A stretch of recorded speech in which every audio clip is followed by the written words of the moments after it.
Mean, median, and mode. Bloop, bloop. Mean. Mean is the average of all the numbers. To calculate the mean, add up all the numbers and divide by the number of values you have.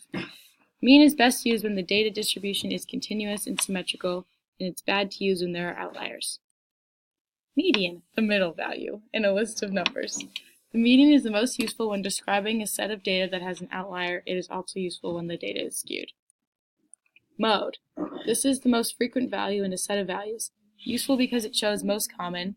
It's not useful because it does not account for outliers, and it's also not useful for data sets with no repeated numbers. Therefore, there would be no mode. Summary. When data has no outliers, use mean. When data has outliers, use median. When we are interested in frequency of particular values or summarize non-numeric data, use mode. Example. Sample shoe size.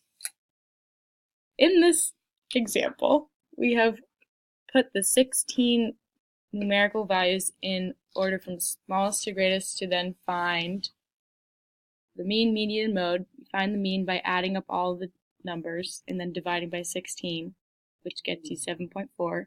The median is the middle number, which we found to be 7, and the mode is median is 7.5 and mode is 7.